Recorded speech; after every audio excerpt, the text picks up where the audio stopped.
So at 1 o'clock, you might incorporate your first meal. And then from that point forward, it's not like you're just binging during that time. You still have to be mindful of what you're consuming, because it's not, the benefit of intermittent fasting is not going to really serve you if you're eating a bunch of sugar, fried foods, or even smoked or processed meats. You're losing the benefit. The real health benefit of intermittent fasting is that a lot of hormonal shifts happen. And so you have an increase in your growth hormone, which helps in cell metabolism. So you break up fat a lot easier and build muscle a lot quicker. You decrease your insulin levels, because every time you consume something, if you snack a little bit of, sugar here or chips there, you have a surge of insulin. And so if you can only do it in that 8-hour window, you can control your insulin levels, which is great if you have a propensity for diabetes.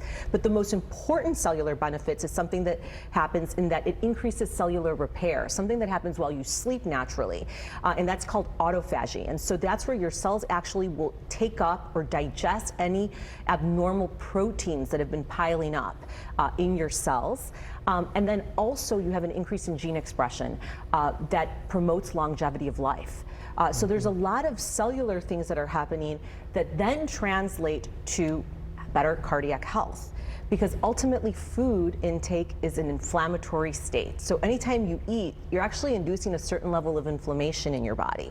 And so of course, certain foods are going to cause more inflammation than others, whether you're eating chips or candy versus a kale salad.